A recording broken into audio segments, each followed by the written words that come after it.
Welcome to Riffs on Writing with Andy and Caroline, where we answer your writing and publishing questions in 10 minutes or less.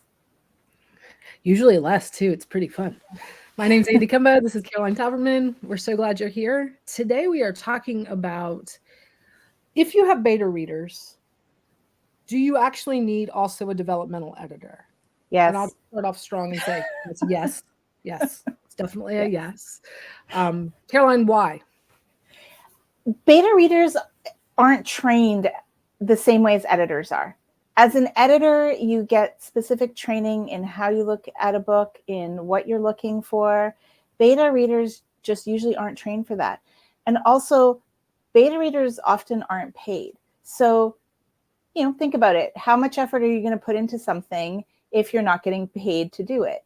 I know I personally will put in a lot more effort into something if I'm getting paid. Yeah. And I would say too, like, often beta readers are friends or acquaintances of you. They know you already. So one, they read a little skewed because they know you and they're already going to be a little bit inclined to be kinder than an editor might be. Not that editors are unkind, but they tend to be more critical than beta readers.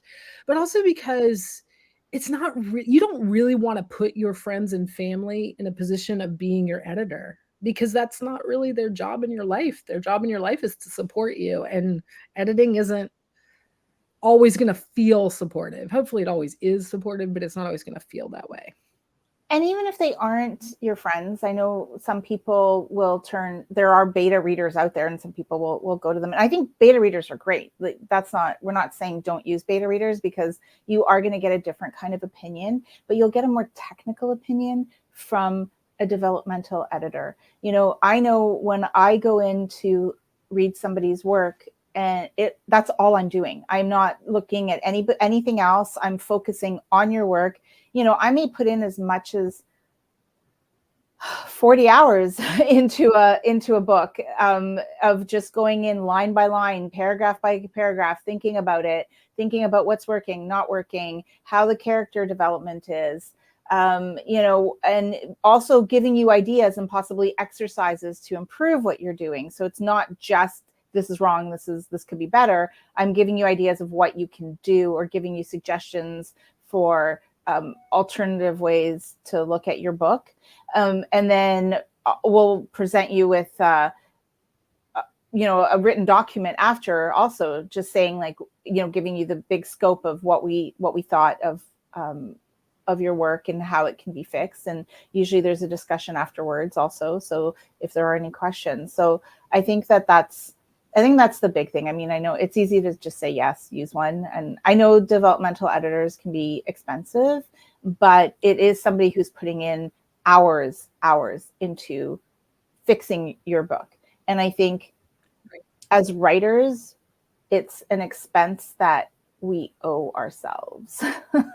I think it's and we all know we've read those books that haven't been edited. Yeah.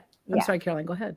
Oh no, it's just, I think it's unfortunate when we skip it, but yeah, because we end up with books that aren't as good as they could be, right? Yeah. And beta readers are great at telling you what isn't working. Like, they might be able to say, like, I get confused here, or I got really bored in the middle, or wait, who is that character again? I don't remember who they are. That's great, helpful feedback. And that's the kind of feedback that you can then use and revise.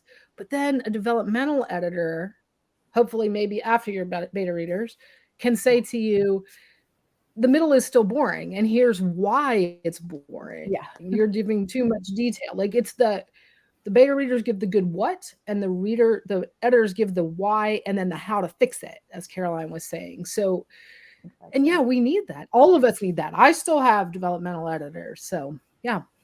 Yeah. Every time I have that, I find it makes me a better writer. Yeah. And it makes, I mean, hopefully our goal is, right, isn't it? Matthew McConaughey says that he only competes against himself, right? Hopefully we're all getting better as we move forward, right? Tomorrow, hopefully I'm a better writer than I was today. So that developmental editing is a part of that process. And I mean, there's no perfect, there's no achieved in writing.